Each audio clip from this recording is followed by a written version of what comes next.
बिस्मिल्लाहिर्रहमानिर्रहीम। अस्सलाम वालेकुम नाज़रीन, आप देख रहे हैं अनोखा अंदाज। मैं आपका होस्ट जमाल सिद्दीकी। उम्मीद करता हूँ आप खुश खुर्रम होंगे। नाज़रीन कराम, अफ़गानिस्तान, ईरान, पाकिस्तान, सऊदीया, यमन, तमाम इस्लामी ममालिक पिछले कुछ अरसे से बहुत ज़्यादा मंजर आम पर हैं। अफ़गानिस्तान पिछले एक माह से तो शदीद तरीन मंजर आम पर है। रोज़ाना की बुनियाद पर लाइव और ब्रेकिंग न्यूज़ इसकी रिवील की जा रही हैं और इस वक्त तालिबान की अबूरी हुकूमत कायम हो चुकी है, मगर भी सवालात अभी भी उठ रहे हैं। और उठने में सबसे पहली हलफ बर्दारी की तकरीब का सवाल है कि क्यों मनसूख हुई।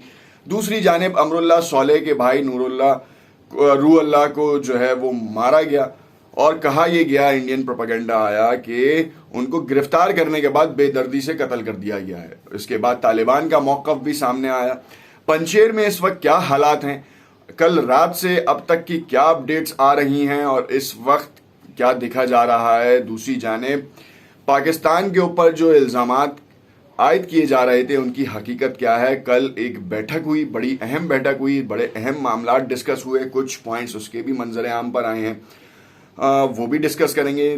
तीसरी जानिब जो रुख देखेंगे वो इसराइल का खित्ते में बढ़ता असर रसूख है और उसके हवाले से ये भी बताते चलेंगे कि इस वक्त सऊदी अरब के पास से अमेरिका का पैट्रियोटिक निज़ाम हट चुका है। इसकी क्या वजह है? ये दिफाई निज़ाम था, अमेरिका ने हटा लिया है पैट्रियोट, और क्यों हटाया है इसको तफसील से अपने इस वीडियो में डिस्कस करेंगे। उससे पहले नए आने वाले नाज़रीन से इल्तमास करते हैं कि अगर उन्होंने चैनल सब्सक्राइब नहीं किया तो इसे ज़रूर सब्सक्राइब कर लें और लाइक ज़रूर करें और शेयर ज़रूर करें।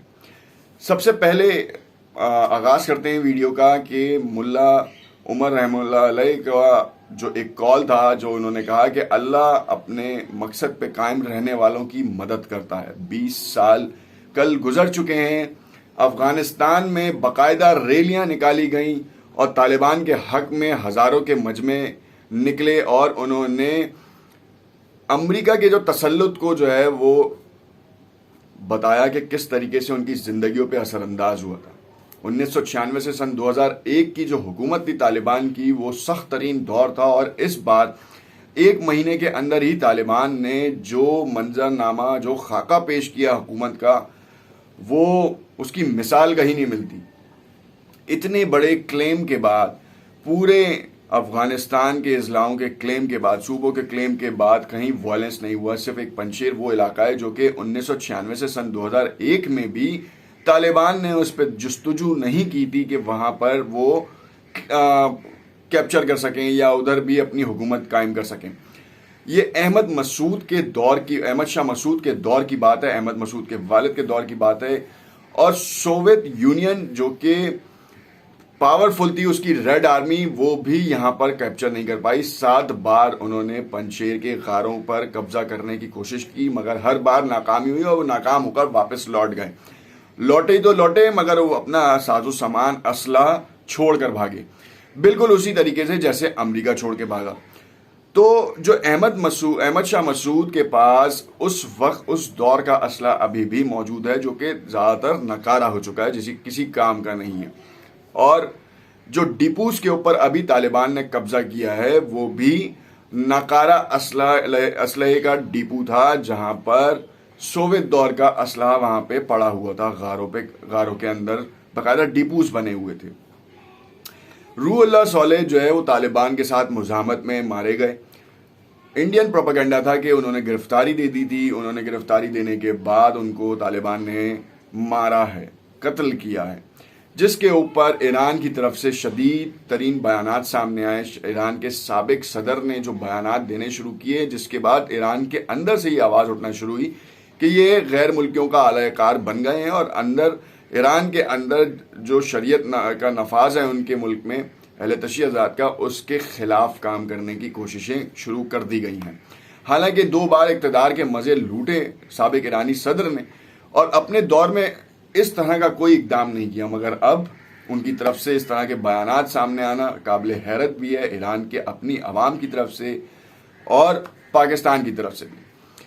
यहाँ बताता चलूँ कि तालिबान के इस वक्त के जो वज़ीर दाखिला का बयान भी बड़ा अहम है, वो भी आपको बताते चलेंगे, हक्कानी साहब का। जो अमीर मुत्तकी हैं वजीर खारजा, उन्होंने कैटेगोरिकली कहा है कि अगर हम अफगानिस्तान के 33 सूबों के ऊपर बगैर पाकिस्तान की मदद के कब्जा कर सकते हैं तो फिर पंजशेर में क्यों पाकिस्तानी फौज की मदद ली जाएगी या पाकिस्तान की मदद ली जाएगी और ड्रोन टेक्नोलॉजी वहां पे यूटिलाइज की जाएगी। बात सारी ये है समझने की कि इस वक्त ड्रोन टेक्नोलॉजी तालिबान के पास कौन प्रोवाइड कर रहा है, उनको सपोर्ट कौन प्रोवाइड कर रहा है। हमने आपको कल भी बताया था कि तालिबान की बाकायदा फाइनेंशियल नीड्स हो या एम्यूनिशन नीड्स हो, वो कहाँ से आ रही हैं। रशिया ने हलफ बर्दारी की तकरीब क्यों मनसूख की या क्यों वहां से उन्होंने मना कर दिया कि वो हलफ बर्दारी की तकरीब में शमूलियत इख्तियार नहीं करेंगे, जो कि एक बहुत बड़ा सवालिया निशान भी बन रहा था। बहुत से एनालिस्ट जो हैं वो इस बारे में कह रहे थे कि तालिबान की कमर में जो है वो छुरा घोंपा गया है रशिया की तरफ से, मगर बात कुछ और है, किसी और जानिब जा रही है। और क्या कहा यह जा रहा है कि इस वक्त खित्ते में रशिया के अपना जो स्टेक है वो बड़ा ही पावरफुल है। वो ये देख रहे हैं कि जो ताजिकिस्तान में बेस है, तुर्कमानिस्तान में जो हिडन बेसिस हैं वो कहाँ तक उनकी रसाई है, क्योंकि सऊदिया की और रशिया ये दो वो हैं। रशिया चाहता है कि सऊदिया भी ऑन बोर्ड हो जाए, मगर अमेरिका के साथ जो है सऊदिया का ताल्लुक आज का नहीं, बहुत पुराना है। सन 2019 के बाद से तो सऊदिया में एक पूरी बटालियन जो है अमेरिका ने उतारी है और ये बहुत ही खामोशी से उतारी गई है। और कहा यह गया कि यमन में जो हूसियों के खिलाफ इस्तेमाल की जाएगी ये बटालियन। हालांकि तकरीबन 40 ममालिक की जो मुश्तरका फौज सऊदी अरब ने बनाई है वो यमन में कार्रवाइयाँ कर रही है और यमन में हूसी जो हैं वो उनके ऊपर कार्रवाइयाँ कर रहे हैं। यहाँ पे बहुत ही ज़्यादा सूरत हाल नाजुक है। कहा यह जाता है कि हूसियों का जो ताल्लुक है वो ईरान के पास से। अब कहानी कहाँ से शुरू हुई थी? रशिया से। रशिया अपना स्टेक जमाना चाहता है या अपना तसल्लुत कायम करना चाहता है पूरे रीजन में। अमेरिका की ज़रा सी भी इन्वॉल्वमेंट नहीं चाहता।